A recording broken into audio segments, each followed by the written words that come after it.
नमस्ते, नमस्कार प्यारे दोस्तों, कैसे हैं आप सभी। उम्मीद करती हूँ आप लोग बहुत अच्छे होंगे, ज़बरदस्त, बेहतरीन, बिंदास और एकदम शानदार होंगे। तो जल्दी से आप लोग क्लास के साथ जुड़ेंगे और क्लास आप लोगों की स्टार्ट हो गई है। एक सेकंड दीजिएगा मुझे।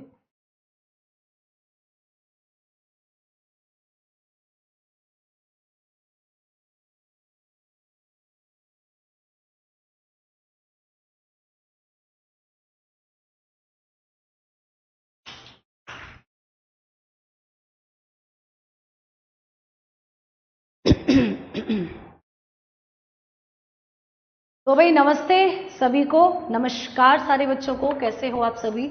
उम्मीद करती हूँ बहुत अच्छे आप लोग होंगे और ज़बरदस्त तरीके से आपकी जो तैयारी है वो चल रही होगी। तो मैं भावना भाटी आप सभी प्यारे साथियों का स्वागत करती हूँ आपके अपने प्यारे से परिवार रोजगार विद अंकित एप्लीकेशन पर। जल्दी से सभी प्यारे दोस्त क्लास के साथ जुड़ जाइएगा। क्लास आ चुकी है बेटा, कमेंट्स में आप लोगों के थोड़ा सा अप कर रही थी जिससे कि आप सभी के कमेंट्स चल जाएं। अब बिल्कुल सही है स्क्रीन पर सारी चीजें। जल्दी से आप लोग आ जाइए और हम लोग फिर क्लास को शुरू करने वाले हैं। Good morning all of you, सभी को नमस्कार, राधे राधे सभी बच्चों को, और सभी को एक बार फिर से हमारा प्रणाम। आप सभी बहुत अच्छे होंगे। तो चलते हैं और क्लास को शुरू करते हैं। एक बार बताइएगा कि आप लोग मुझे सुन पा रहे हैं, आप लोगों तक आवाज आ रही है या नहीं आ रही है, जल्दी से बताइएगा। Good morning, good morning, good morning. तो चलो अपने टॉपिक की तरफ चलते हैं। तब तक आप लोग कमेंट कर कर बताइए कि क्या आप लोग मुझे सुन पा रहे हैं या नहीं। भाई नर्वस सिस्टम हम लोगों का टॉपिक चल रहा है। नर्वस सिस्टम, जिसको हम क्या कहते हैं, तंत्रिका तंत्र कहते हैं। तंत्रिका तंत्र, नर्वस सिस्टम, एक ऐसा सिस्टम जिसमें आपके शरीर से जुड़े, आपके मस्तिष्क से जुड़े फैक्ट्स को हम लोग कवर अप करते हैं। ठीक है, चलिए। तो पिछली क्लास में मैंने आप लोगों को पढ़ाया था कि हम लोगों का जो ब्रेन होता है उसके कितने पार्ट्स होते हैं, तीन, अग्र मस्तिष्क, मध्य मस्तिष्क और पश्चिम मस्तिष्क, यानी फोर ब्रेन, मिड ब्रेन और हाइंड ब्रेन। ठीक है, और हमने बात करी थी कि हम लोगों का जो ब्रेन है उसका जो वजन होता है वो 1300 से 1400 ग्राम होता है, और एक लिक्विड हमारे ब्रेन के अंदर भरा रहता है। सभी बच्चे कमेंट सेक्शन में बताइए कि जो हमारे ब्रेन के अंदर एक लिक्विड होता है वो कौन सा लिक्विड है। दिख नहीं पा रही हूँ भाई, बिल्कुल दिख रही हूँ, बिल्कुल मैं आपको नजर आ रही हूँ। हाँ जी, इंडिपेंडेंस डे की आप लोगों को भी ढेरों शुभकामनाएं। आज़ादी को अभी हमें 2 दिन हो चुके हैं, बहुत बहुत शुभकामनाएं आप लोगों को भी। ठीक है, चलिए अब चलेंगे हम लोग, बात करते हैं अपने किसकी प्यारे दोस्तों, इस चैप्टर की। तो यहाँ से हम लोग बात कर रहे थे हमारे मस्तिष्क के भागों की। ठीक है, आपसे मैंने अभी भी एक क्वेश्चन पूछा था कि मस्तिष्क में और आपकी स्पाइनल कोड में एक लिक्विड भरा रहता है, वो लिक्विड कौन सा है भाई, विशाल बता रहे हैं सेरिब्रो स्पाइनल फ्लूइड। बहुत बढ़िया, अंजलि भी बता रही है सेरिब्रो स्पाइनल फ्लूइड, हिबाज ने भी बताया है, वंश ने भी बताया है और दीपक भी बताकर चल रहे हैं, नेहा भी। तो बहुत बढ़िया बेटा, चलिए अब देखते हैं यहाँ पर। तो अब हम लोग बात करेंगे किसकी, पार्ट्स ऑफ ब्रेन की। पार्ट्स ऑफ ब्रेन, तो पिछली क्लास में मैंने आपको बताया कि हमारा मस्तिष्क बेसिकली अगर देखें तो 3 भागों में बटा होता है। ये 3 भाग आपको मैंने बताए। एक होता है बेटा fore brain, clear, fore brain जिसको कहते हैं अग्र मस्तिष्क। ठीक है, अग्र मस्तिष्क, यहां से हमने कहानी को शुरू किया था, क्लियर। दूसरा आप लोगों ने बताया मैम मिड ब्रेन, हमने बात करी थी कि दूसरा पार्ट होता है मिड ब्रेन, जिसको हम क्या कहते हैं, मध्य मस्तिष्क, जिसको हम लोग कहते हैं मध्य मस्तिष्क। और तीसरा पार्ट होता है hind brain, clear, hind brain. तीसरा पार्ट क्या है दोस्त, हाइंड ब्रेन, जिसको कहते हैं पश्च मस्तिष्क, क्लियर, जिसको क्या कहा जाता है, पश्च मस्तिष्क कहा जाता है। तो ये 3 भाग थे हमारे मस्तिष्क के। इसमें से हम लोग बात करने वाले हैं किसकी, फोर ब्रेन की प्यारे दोस्तों। ठीक है, चलिए तो सबसे पहले हम लोग बात करेंगे फोर ब्रेन की। First of all we will talking about forebrain, clear, forebrain यानी कि अग्र मस्तिष्क। अगर हम लोग बात करें कि मैम ये जो 3 मस्तिष्क के भाग है इसमें से कौन सा ऐसा पार्ट है जो सबसे बड़ा होता है, हम लोगों के ब्रेन का कौन सा ऐसा पार्ट है जो सबसे बिगेस्ट होता है, सबसे बड़ा होता है। तो ध्यान से सुनना एक बार ये 3 पार्ट है आपके मस्तिष्क के, these are the 3 parts of your brain, and which one is larger and which one is biggest, या आपको पूछ ले कि कौन सा बड़ा है और कौन सा यहाँ पर सबसे लार्ज एरिया कवर करे हुए हैं, तो हम बताते हैं कि फोर ब्रेन। क्लियर? अगर मैं आपको बताऊं फोर ब्रेन के बारे में, तो ये क्या है बेटा, सबसे बड़ा भाग है आपके मस्तिष्क का, सबसे बड़ा भाग। क्लियर? तो आपके मस्तिष्क का सबसे बड़ा भाग होता है ये, यानी कि biggest part of brain, biggest part of brain. हमारे ब्रेन का जो बिगेस्ट पार्ट है वो यही होता है, जो फोर ब्रेन होता है। क्लियर? जो फोर ब्रेन होता है। समझ में आई बात? अच्छा, सबसे स्मॉलेस्ट पार्ट की अगर बात कर ले तो mid brain is the smallest part of your brain. Clear? ये क्या होता है बेटा, सबसे छोटा भाग है। क्लियर? सबसे छोटा भाग, तो ये सबसे छोटा भाग है, मीन्स स्मॉलेस्ट पार्ट है। क्लियर? क्या है दोस्त? Smallest part. तो ये क्या है, स्मॉलेस्ट पार्ट ऑफ ब्रेन।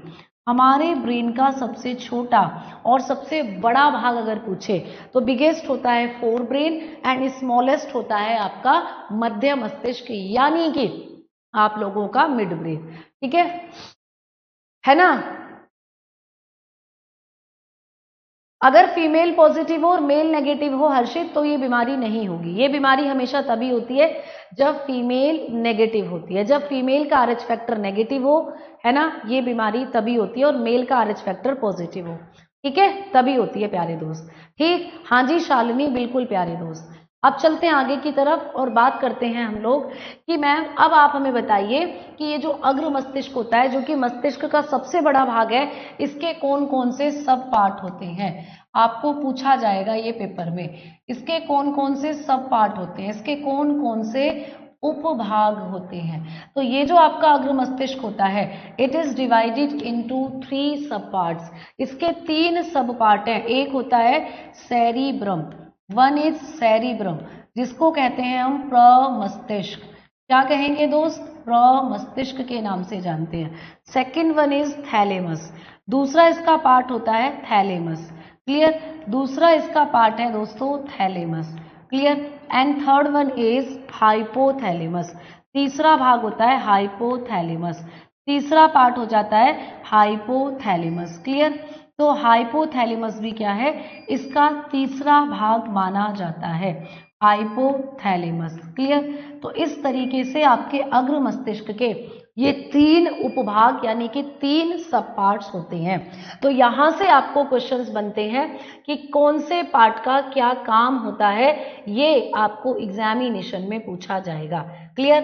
तो चलो अब हम लोग बात करते हैं कि ये जो सबसे पहला भाग होता है अग्र मस्तिष्क का सेरिब्रम, मैम यानी कि प्रमस्तिष्क, इससे कैसे क्वेश्चंस बनते हैं। तो फर्स्ट ऑफ ऑल हम लोग बात करेंगे प्रमस्तिष्क के बारे में, सेरिब्रम के बारे में। ठीक है, चलिए तो दोस्तों सेरिब्रम के बारे में बात करते हैं। सेरिब्रम, क्लियर, जिसको हम लोग क्या कहते हैं, प्रमस्तिष्क के नाम से जानते हैं, प्रमस्तिष्क। ठीक है, अब देखो जब हम लोग बात करेंगे इसकी प्रमस्तिष्क की, तो ये जो आप लोगों का प्रमस्तिष्क होता है बेटा, इससे आपको एक चीज पूछी जाती है कि हमने अभी भी बात करी कि हमारा ब्रेन 3 पार्ट में बटा है। सबसे आगे वाला जो सबसे अगला हिस्सा जो होता है वो फोर ब्रेन होता है। तो फोर ब्रेन जो होता है बेसिकली ये आपके मस्तिष्क का क्या है, सबसे बड़ा भाग होता है। ठीक है, फोर ब्रेन जो होता है ये आपके मस्तिष्क का कैसा भाग है दोस्तों, सबसे बड़ा भाग माना जाता है। ठीक है, बट जब हम लोग बात करते हैं कि मैम ये जो हमारा फोर ब्रेन है अग्र मस्तिष्क, जिसके 3 पार्ट आपने बताए, सेरिब्रम, थैलेमस, हाइपोथैलेमस, ये अग्र मस्तिष्क वाला हिस्सा जो होता है सबसे बड़ा है। बट इन तीनों में भी अगर हम देखें या ओवरऑल ये जितने भी सब पार्ट है, जितने भी अभी मैं आपको उपभाग बताऊंगी, इन सब में सबसे बड़ा कौन है। तो जब फोर ब्रेन सबसे बड़ा है तो फोर ब्रेन का जो सेरिब्रम है ये सबसे बड़ा उपभाग है। तो आपको क्वेश्चन आएगा कि मस्तिष्क के तीनों भागों में से कौन सबसे बड़ा है, तो अग्र मस्तिष्क, और आपको पूछ ले कि मस्तिष्क के उपभागों में सब पार्ट्स में सबसे बड़ा कौन होता है, तो सेरिब्रम। तो अब हम लोग बात करेंगे यहां पर कि ये जो सेरिब्रम होता है ना, ये मस्तिष्क का ऐसा हिस्सा है जो कि सबसे बड़ा हिस्सा आप लोगों का माना जाता है। तो लिखेंगे कि यह संपूर्ण मस्तिष्क का, है ना, पूरे मस्तिष्क की बात कर रहे हैं, संपूर्ण मस्तिष्क का, यह संपूर्ण मस्तिष्क का सबसे बड़ा उपभाग है, सबसे बड़ा उपभाग है प्यारे दोस्त, ठीक है, सबसे बड़ा उपभाग की कैटेगरी में ये आता है। इट इज द, आप लोग बताएंगे इट इज द बिगेस्ट, है ना, इट इज द बिगेस्ट सब पार्ट, क्लियर, बिगेस्ट सब part of all of complete brain, clear, of complete brain. तो कंप्लीट ब्रेन का ये सबसे बड़ा भाग होता है, जो क्या होता है बेटा, सेरिब्रम। अच्छा, ये सेरिब्रम लगभग, ठीक है, तो आप लोग बताओगे कि यह लगभग पूर्ण मस्तिष्क का, क्लियर, लगभग पूर्ण मस्तिष्क का कितना एरिया कवर करता है, तो यह लगभग पूर्ण मस्तिष्क का, मतलब कि आपका जो कंप्लीट ब्रेन है उसका 2/3 भाग घेरता है, क्लियर, तो मतलब 2/3 भाग, मतलब कि 70 से 80% भाग यही कवर कर रहा होता है पूरे आपके ब्रेन का। तो बताओगे it covered 2/3% part of whole brain, clear, या कंप्लीट ब्रेन। तो आपके कंप्लीट ब्रेन का ये कितना एरिया कवर करता है, तो आपने बताया 2/3, यानी कि 2/3% पार्ट ये आपका क्या करता है बेटा, कवर करता है, ठीक है, क्लियर। अच्छा नीरज, ऐसे कौन से पीवाईक्यू हैं बेटा जो समझ नहीं आ रहे हैं, टेलीग्राम में आप उसको जरूर पूछें प्यारे दोस्त, टेलीग्राम में आप उसको जरूर पूछें कि कौन से पीवाईक्यू है जो अभी तक आपको टॉपिक कराए हैं उनसे अगर समझने में थोड़ी सी दिक्कत हो रही है, ठीक है बेटा। तो ये चीजें हाँ जी बिल्कुल आपको एग्जामिनेशन में आती है। अब भाई सबसे बड़ा भाग है, तो इससे एक छोटा सा पॉइंट और पूछा जाता है आप लोगों को कि ये भाग जो है ये स्पेशली किसके लिए बना होता है। तो ये भाग जो होता है आप लोगों का सेरिब्रम, ये आपकी ऐच्छिक क्रियाएं, या अगर मैं आपको बताऊं आपके सीखने की जो प्रवृत्ति होती है, लर्निंग पावर, उससे जुड़ा होता है। तो आप लोग बताओगे कि यह बुद्धि, है ना, बुद्धि जिसमें जितनी होती है, बुद्धिमता, क्लियर, तथा ऐच्छिक क्रियाओं से संबंधित होता है, ऐच्छिक क्रियाओं से संबंधित होता है। तो आपके मस्तिष्क का कौन सा ऐसा भाग है जो ऐच्छिक क्रियाओं से और आपकी जो वॉलेंट्री एक्शन जिसको कहते हैं और आपकी आईक्यू लेवल उससे संबंधित होता है, तो आप बताते हो यही वो पार्ट है, क्लियर। तो इट इज रिलेटेड टू, आप लोग याद रखेंगे कि ये किससे रिलेट करता है भाई, it is related to, it is related to, ठीक है, आपकी आईक्यू लेवल जिसमें सीखने की क्षमता जितनी ज्यादा होगी उसका आईक्यू लेवल भी उतना ही ज्यादा होगा, क्लियर।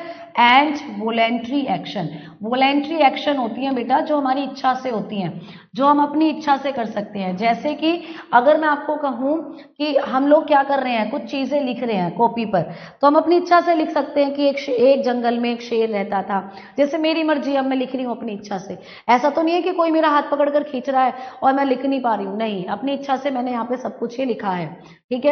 तो आपको कोई सीखना, सिलाई कढ़ाई बुनाई, हम अपनी इंटरेस्ट के अकॉर्डिंगली चीजें सीखते हैं। जैसे किसी का ड्राइंग में इंटरेस्ट होता है तो वो अच्छी अच्छी पेंटिंग बनाते हैं, किसी का साइकिलिंग में होता है तो वो साइकिलिंग वगैरह चलाते हैं, किसी का डांसिंग में, किसी का सिंगिंग में होता है, तो वो सारे काम यही कर रहा होता है सेरिब्रम जो होता है, ठीक है, सेरिब्रम जो होता है, क्लियर। ठीक, सुरजीत बेटा आप उन टीचर्स को टैग कर दीजिएगा एक बार जो भी आपको डाउट्स को क्लियर करना चाहते हो, जिससे भी आप, ठीक है। चलिए अब चलते हैं आगे की तरफ और बात करते हैं बात करते हैं प्यारे दोस्त अब हम लोग कि ये जो अग्र मस्तिष्क का आपका सबसे बड़ा भाग है, तो इसके अंदर कुछ लोब्स पाई जाती हैं बेटा, यानी कि लोब्स होते हैं कुछ गड्ढे जैसी संरचनाएं। तो आप लोग बताएंगे कि मस्तिष्क के, जो आपका मस्तिष्क होता है इसके अंदर, ठीक है, मस्तिष्क के प्रमस्तिष्क भाग में,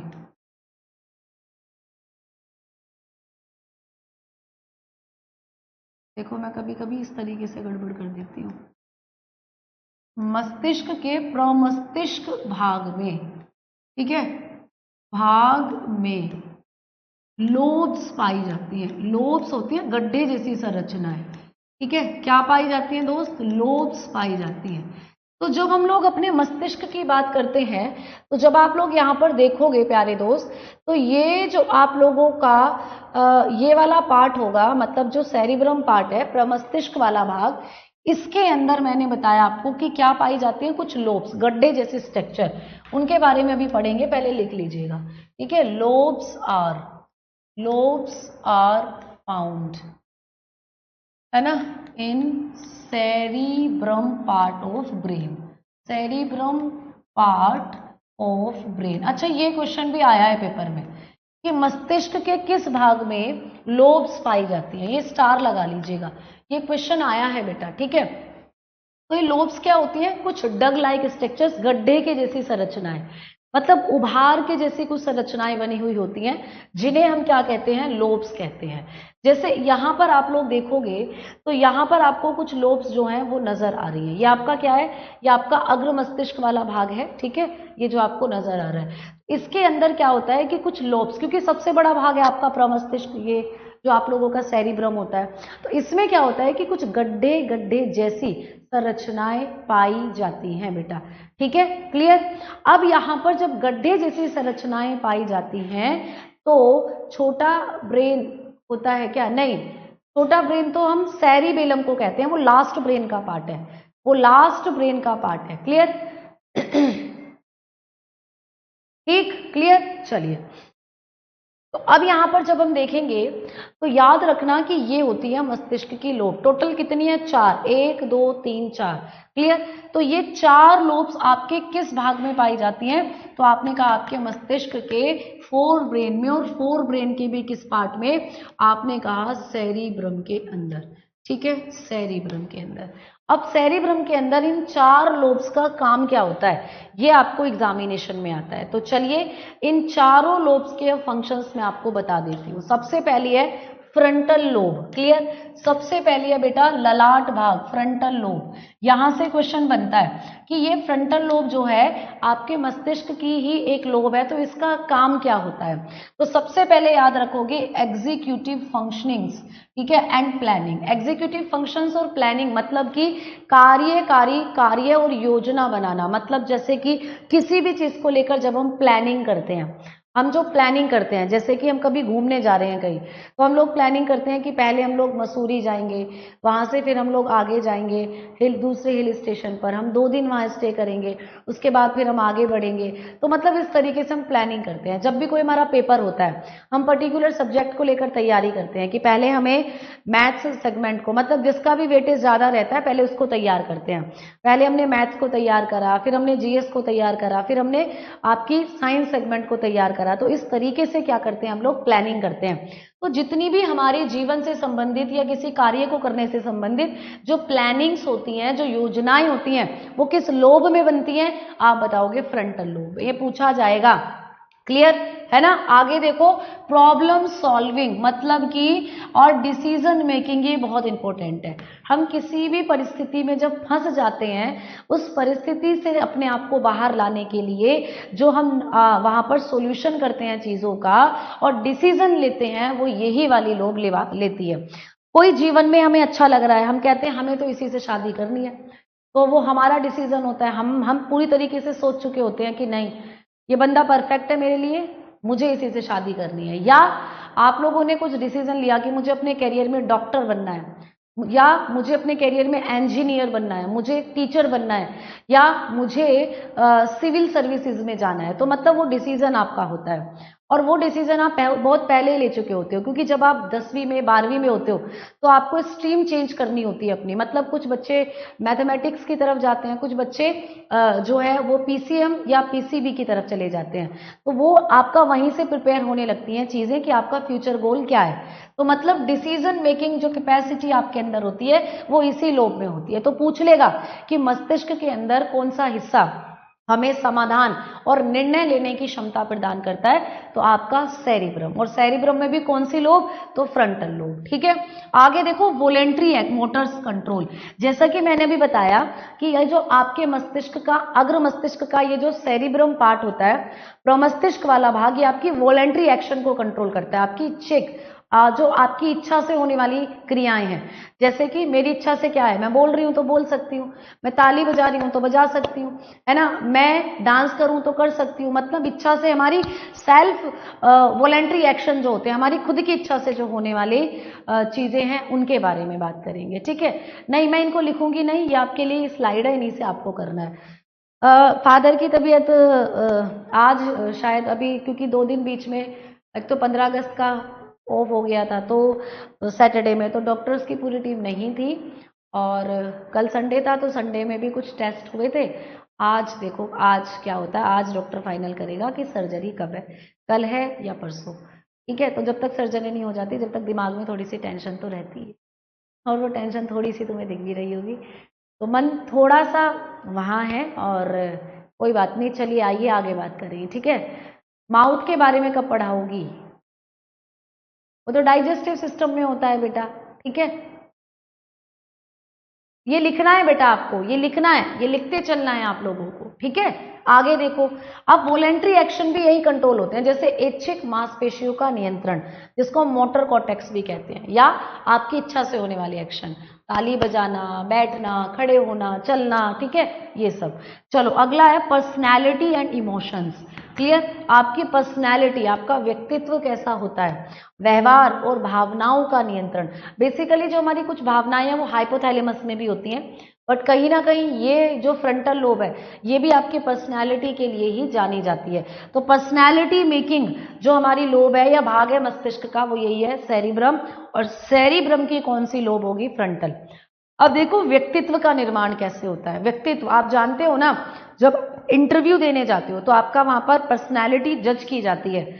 आप कैसे चल रहे हो, आप कैसे बोल रहे हो, आप कैसे बैठे हो, कैसे उठकर चले हो, कमरे में जब आप एंट्री ले रहे हो तो आपके वर्ड्स क्या है, मे आई कम इन सर, क्या मैं अंदर आ सकता हूँ, है ना, तो आपकी वो गुड मैनर्स, किस किस तरीके से आप अच्छे से बिहेव कर रहे हो चीजों के साथ, तो वो सब आपकी पर्सनैलिटी में आता है। तो एक पर्सनैलिटी भी यही बनाती है। कई बार लोग होते हैं ना कि भैया उन्हें कुछ बोलने की अकल नहीं होती, कहीं भी कुछ भी बोल देते हैं, या कभी कभी आपने देखा होगा कुछ लोगों को खाने की मैनर्स नहीं होती है, गिरा रहे हैं ऐसे ही, और या फिर खाना ऐसे ही मक्खियां बिनक रही हैं तो खा रहे हैं, तो मतलब उनकी ये लोग थोड़ी सी डिस्टर्ब हुई होती है, वो समझ नहीं पाते कि किस तरीके से चीजों को टैकल करना है, तो उनकी पर्सनैलिटी फिर हम उसी तरीके से जज कर रहे होते हैं। कुछ लोग होते हैं एकदम नीट एंड क्लीन तरीके से कपड़े पहनते हैं, एकदम प्रेस हुए कपड़े, है ना, एकदम कॉन्फिडेंस के साथ वो चलते हैं। और कुछ लोग ऐसे होते हैं जिन्हें कुछ मतलब ही नहीं है, कुछ भी पहन लिया, या फिर कैसा भी उनका बिहेवियर हो जाता है। तो यही वो लोब होती है जो आपके पर्सनैलिटी का भी डेवलपमेंट करती है, विकास करती है। ठीक है, तो ये सारे पॉइंट आपको पूछे गए हैं पेपर में। क्लियर, चलिए अब चलते हैं आगे की तरफ और बात करते हैं अगली लोब की, पैराइटल लोब। नेक्स्ट है बेटा पैराइटल लोब, या फिर जिसको भित्ति भाग कहते हैं, ये दूसरी लोब है बेटा।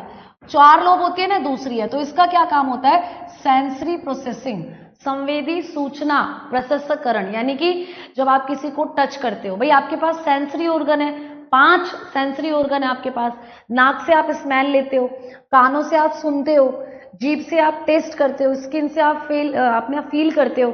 ठीक है, तो इस आंखों से आप क्या करते हो? चीजों को देखते हो, वॉच करते हो। तो इस तरीके से ये जो आपकी सेंसरी मोटर्स होते हैं या सेंसरी प्रोसेसिंग होती है, वो पैराइटल लोब के अंदर होती है।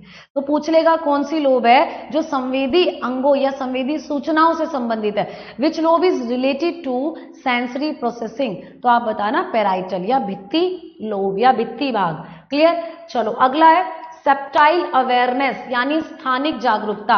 ये आपको स्थानीय जागरूकता, यानी कि जब आप मैप वगैरह देखते हो ना, जैसे कि कई बार क्या होता है, ड्राइविंग तो आपने सीख ली, लेकिन आपको रास्ता नहीं पता, कि जैसे आपको दिल्ली में किसी जगह जाना है, दिल्ली में चांदनी चौक जाना है, अब आप ग्रेटर नोएडा से दिल्ली जा रहे हो और चांदनी चौक, तो आपको पता नहीं है रास्ता क्या है, तो आप क्या करोगे, नेविगेशन डालोगे। और नेविगेशन यानी मैप, मैप में आपको दिखाएगी डायरेक्शन, इस तरफ जाओ, इस तरफ मुड़ो। तो वैसे वैसे आपकी जो दिशाओं का जो ज्ञान करा रही है आपको, वो यही करा रही होती है पैराइटल लोब। ठीक है, आगे है बॉडी पोजीशन, शरीर की स्थिति, यानी कि सोमेटोसेंसरी कॉर्टेक्स, यानी आपका जो बॉडी का पोजीशन है वो आपको ये ज्ञान कराती है।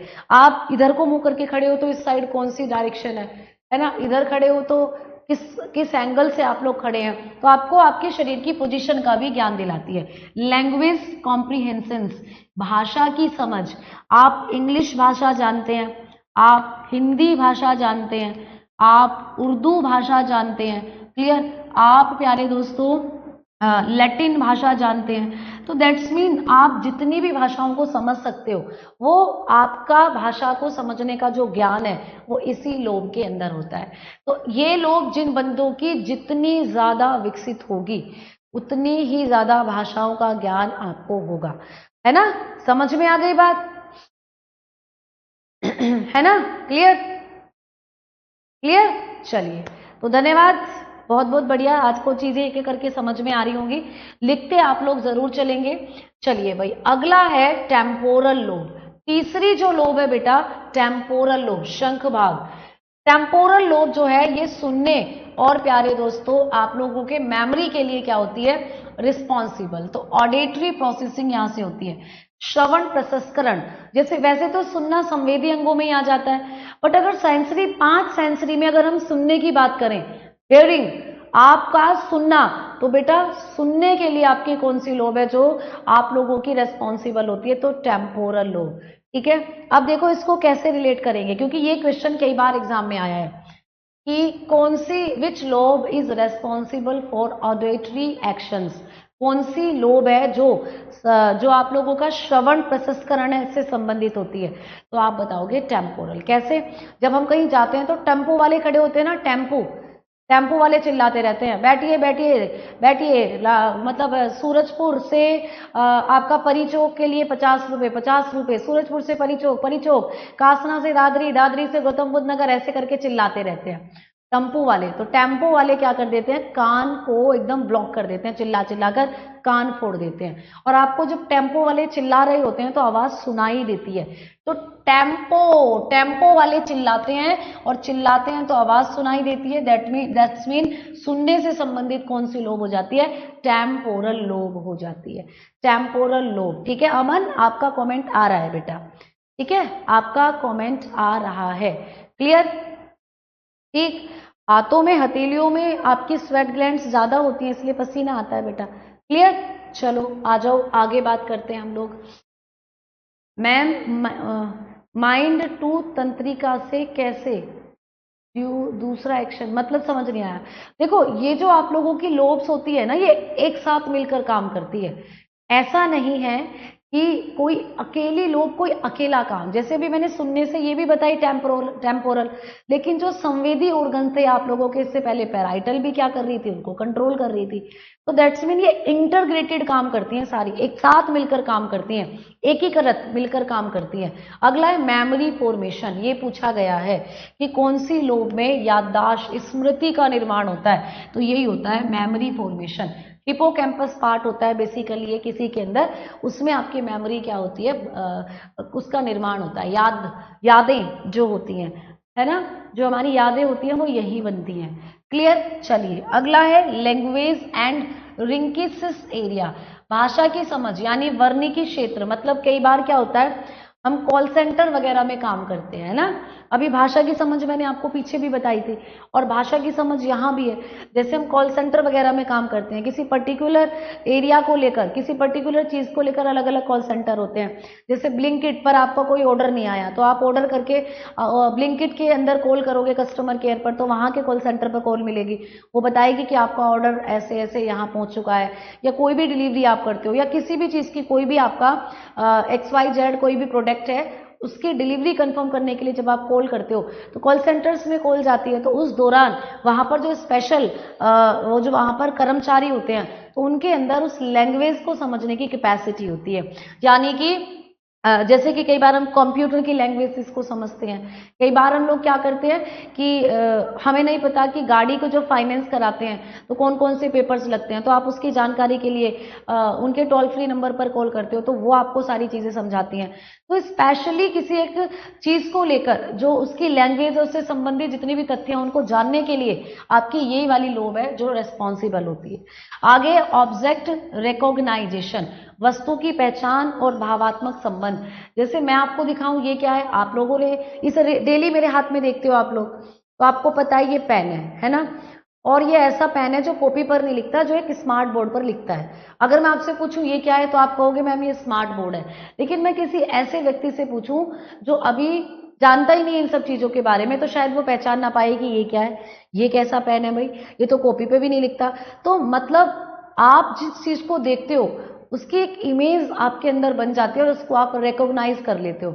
जैसे हैप्पी बर्थडे होता है और हैप्पी बर्थडे पर कोई केक लेकर आए तो आप पहचान लेते हो कि ये केक है ना, या कोई पेस्ट्री लेकर आए तो आप पहचान लेते हो केक नहीं है, ये पेस्ट्री है ना। कोई आपको समोसा खिलाए तो आप देखकर पहचान लेते हो ये तो समोसा है। कोई आपको ब्रेड पकोड़ा खिलाए तो आप देखकर पहचान लेते हो भाई ये तो ब्रेड पकोड़ा है ना। आपको कभी कोई कहे कि अपनी मैथ्स की बुक देना तो आप मैथ्स की बुक को देखकर पहचान लेते हो कि ये मैथ्स की बुक है। कोई कहे भाई इंग्लिश की बुक देना तो आप इंग्लिश की बुक देखकर उसको पहचान लेते हो। तो मतलब रिकॉग्नाइजेशन आप लोग करें चीजों का तो इसी से आप लोगों का होता है। देखो बेटा इतने में समझा रही हूँ ना, इतने आप चीजों को लिख भी सकते हैं, ठीक है ना। तो चीजें आपको ये पीडीएफ में भी मिलेंगी, बाकी आप चीजों को लिखते भी चल रहे होंगे क्योंकि एक एक करके एक एक पॉइंट को मैं आपको समझाती चल रही हूँ। चलिए भाई अगली जो आपकी लोब है ऑक्सीपिटल लोब। ऑक्सीपिटल लोब यानी लास्ट चौथे नंबर पर है ऑक्सीपिटल लोब। ये क्या करती है, पश्च कपाल भाग में होती है और आप लोगों की जो अग्र मस्तिष्क है उसकी सबसे लास्ट लोब है। देखो ये विजुअल प्रोसेसिंग करती है, दृश्य प्रसंस्करण केंद्र, मतलब कि आप जब चीजों को देखते हो तो देखने में आपकी मदद करती है। आप पिक्चर देखने जाते हो ना पिक्चर हॉल में, तो वहां पर आपकी यही एक्टिव होती है। अभी आपकी एक्टिव है क्योंकि आप अभी क्या कर रहे हो, अभी आप यहाँ पर बोर्ड पर देख रहे हो सारी चीजों को। विजुअल इंफॉर्मेशन, दृश्य जानकारी की व्याख्या, जैसे किसी चीज का रंग कैसा है, किसी चीज की गहराई कितनी है, गति कितनी है। आप सड़क पर चलते हो है ना, कोई लाल रंग की गाड़ी जा रही है तो आप देखते हो अरे लाल रंग की गाड़ी जा रही है, कोई काले रंग की गाड़ी जा रही है, अरे काले रंग की गाड़ी जा रही है। रंगों को पहचान लेते हो। गहराई, कोई गड्ढा है तो देखकर देखते हो अरे बड़ा गहरा गड्ढा है ना, या कोई छोटा मोटा ऐसे गड्ढा है तो उसको भी बता देते हो देखकर। या गति कि गाड़ी कितनी स्पीड में जा रही है, कोई बाइक कितनी स्पीड में जा रही है, ठीक है, गति का जो आप लोग अंदाजा लगा पाते हो। विजुअल प्रिसेप्शन, विजुअल यानी कि दृश्य धारणा और दृश्य दुनिया का मानचित्र, मतलब कुल मिलाकर ये आपको चीजों को विजुअलाइज करने में मदद करती है। जितनी भी चीजें आपके सामने हो रही हैं उनको प्रत्यक्ष रूप से जब आप देखते हो तो उस दौरान यही आपकी जो ऑक्सीपिटल लोब है एक्टिव रहती है। ठीक है, क्लियर, समझ में आई चीजें।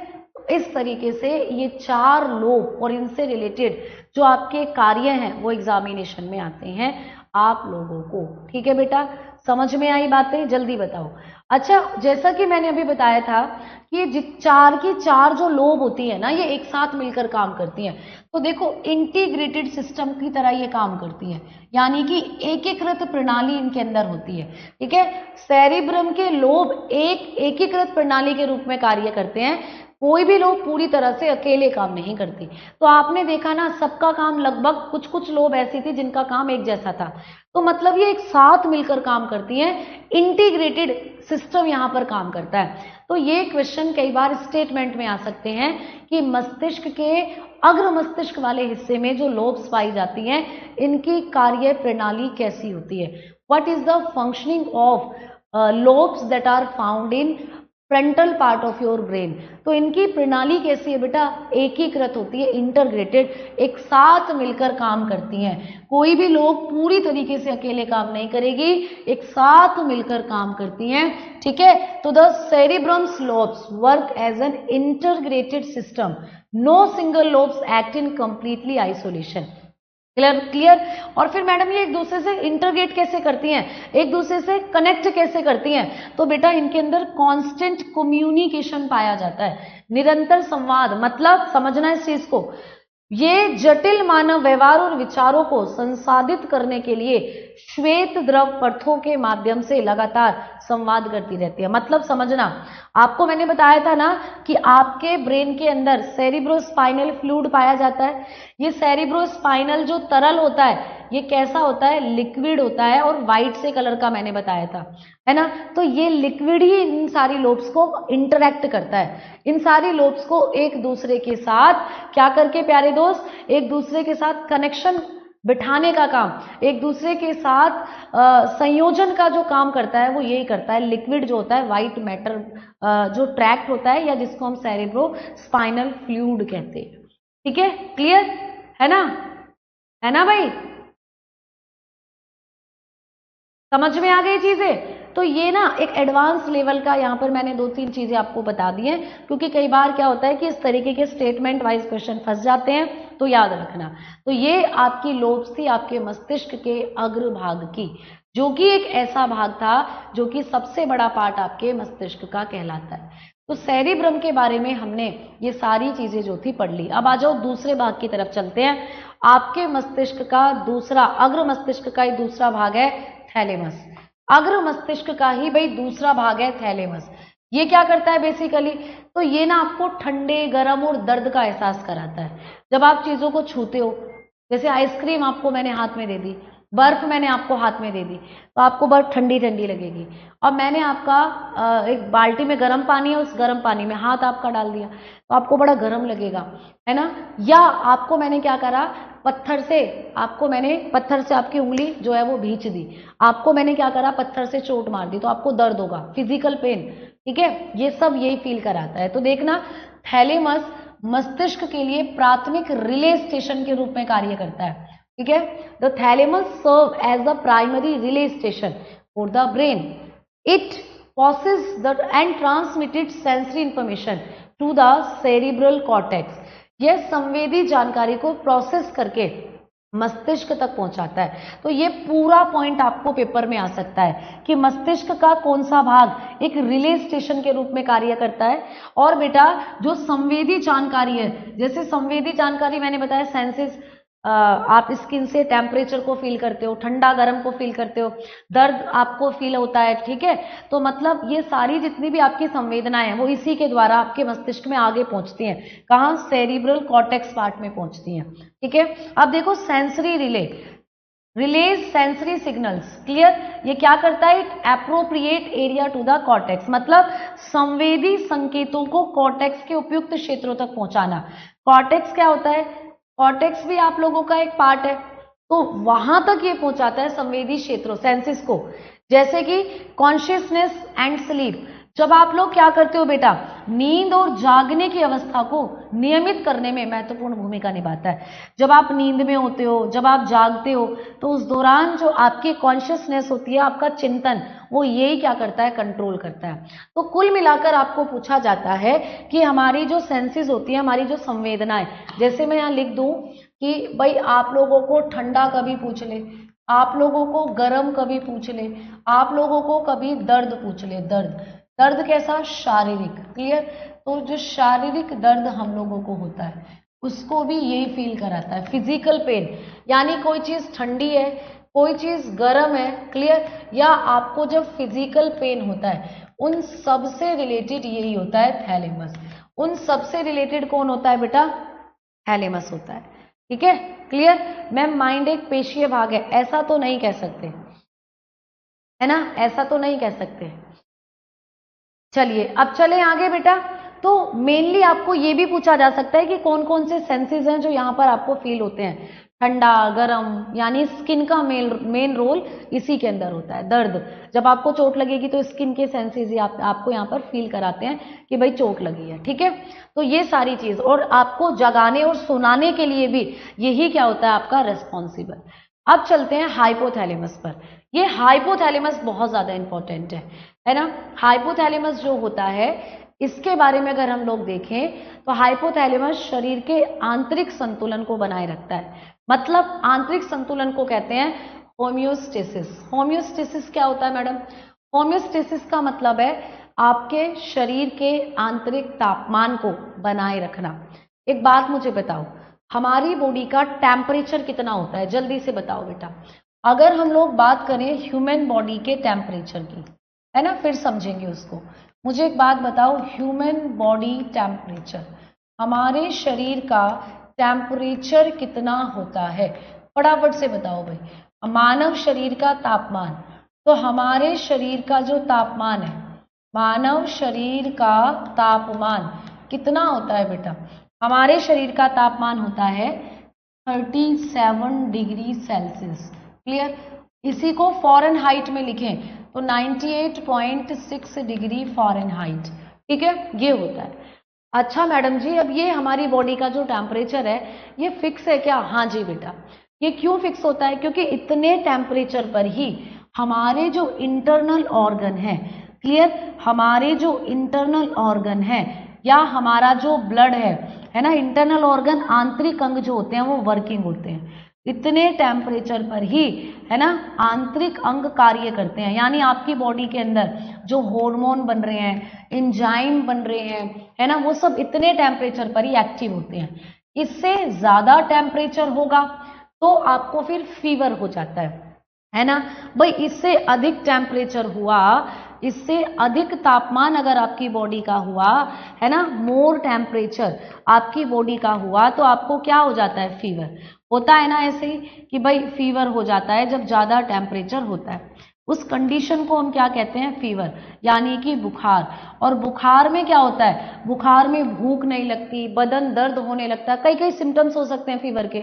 ऐसा क्यों हो जाता है? बुखार में सारी चीजें गड़बड़ क्यों हो जाती हैं? क्योंकि इतने टेम्परेचर पर बॉडी के इंटरनल ऑर्गन अच्छे से काम कर रहे थे, सारे खाने को पचाने वाले एंजाइम, हार्मोन इतने टेम्परेचर पर बैलेंस मात्रा में निकल रहे थे, संतुलित मात्रा में निकल रहे थे, बैलेंस अमाउंट में रिलीज हो रहे थे। बट जैसे टेम्परेचर बढ़ा आपकी बॉडी का, ठीक है, जैसे ही आपकी बॉडी का टेम्परेचर बढ़ा तो आपको क्या हो जाता है? फीवर। क्लियर? 99 डिग्री फॉरेनहाइट पर आपको क्या हो जाता है? आपको फीवर हो जाता है। 100 पर और तेज, 101 पर और तेज। क्लियर?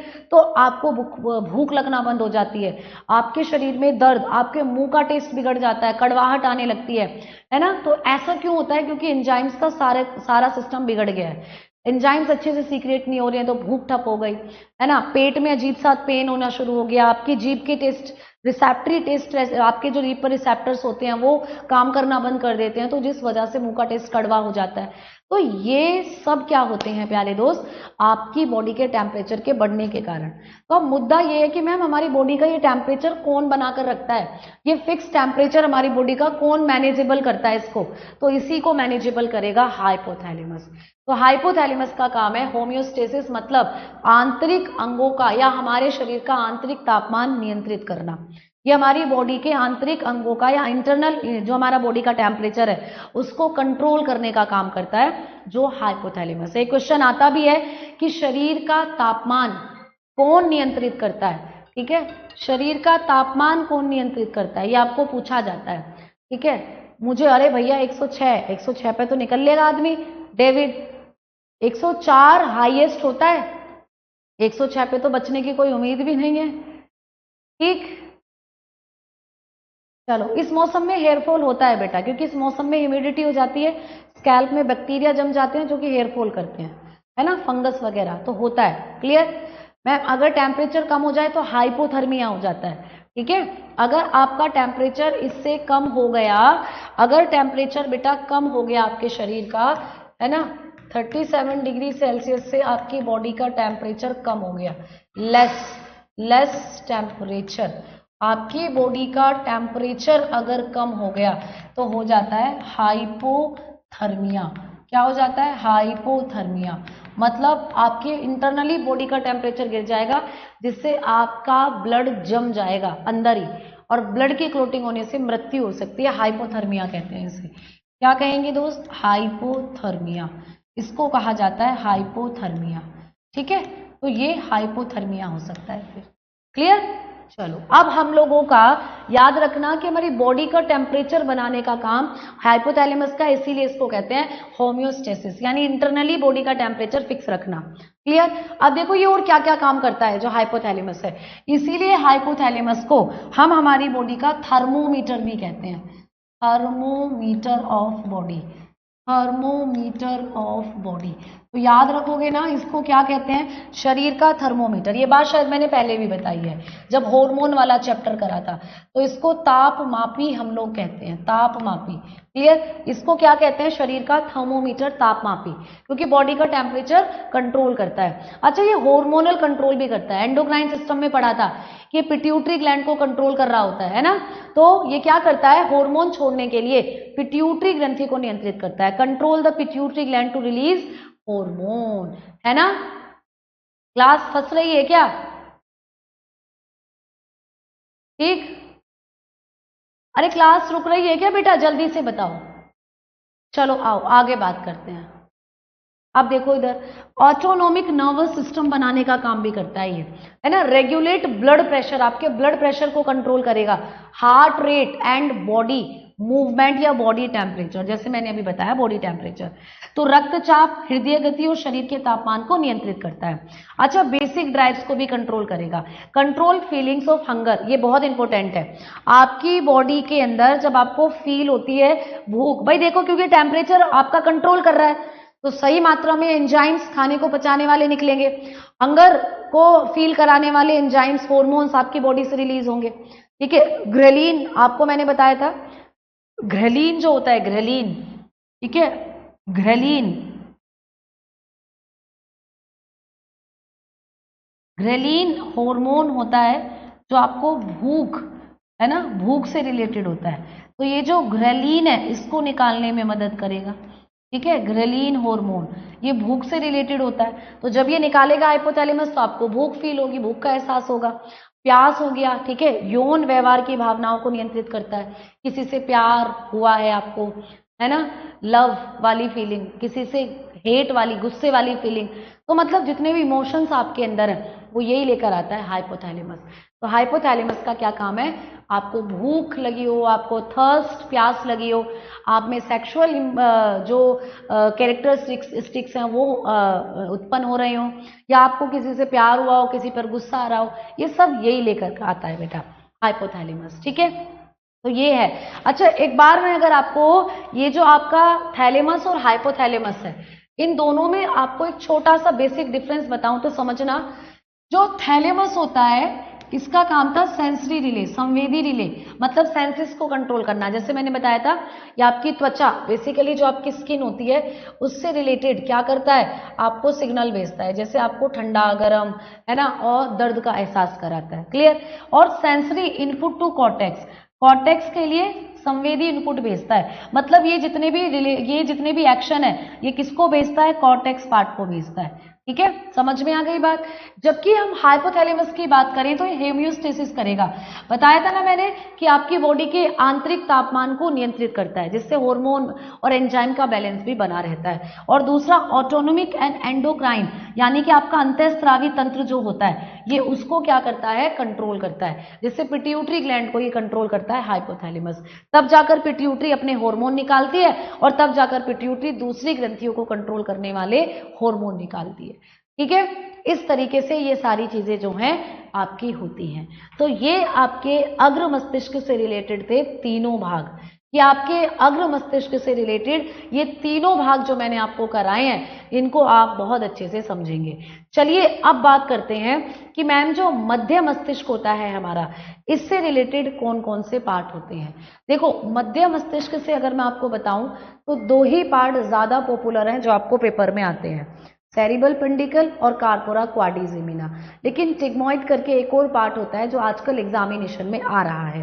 तो इन तीनों को ही मैं आपको बताकर चलूंगी। तो थोड़ा सा जब हम चीज़ों को अपडेट करते हैं तो अपडेट क्वेश्चंस के अकॉर्डिंगली अपडेट आप लोगों का जो सिलेबस एनसीईआरटी में, उसके अकॉर्डिंगली एक और नया पार्ट है जिसको मध्य मस्तिष्क से मिलाया गया है या मध्य मस्तिष्क में इंक्लूड किया गया है। तो हम लोग जब बात करेंगे तो मध्य मस्तिष्क के भी यहाँ पर तीन भागों को लेकर चलेंगे।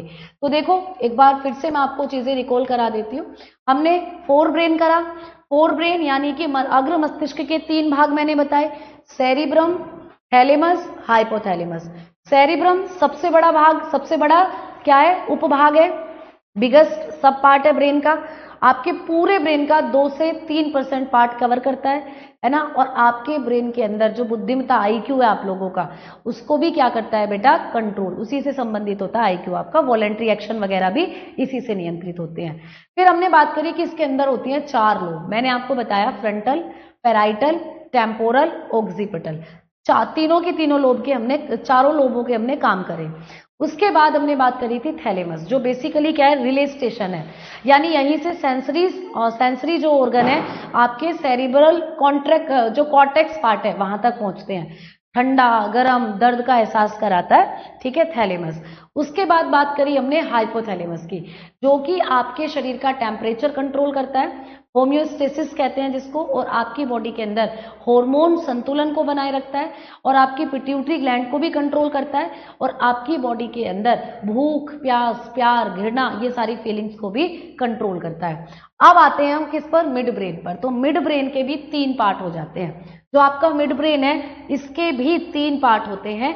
इन 3 पार्टों के बारे में भी अगर हम लोग पढ़ें तो भाई इस मिड ब्रेन से भी रिलेटेड आपको 3 पार्ट आते हैं कि टेक्टम पार्ट, क्लियर। तो मध्य मस्तिष्क जो होता है इससे भी क्वेश्चन आते हैं, जिसको मेसेनसेफेलोन भी कहते हैं। तो it contain the corpora quadrigemina, तो मतलब कार्पोरा क्वाड्रिजेमिना का ही पार्ट है टेक्टम। तो टेक्टम के अंदर ही होता है कार्पोरा क्वाड्रिजेमिना, क्लियर।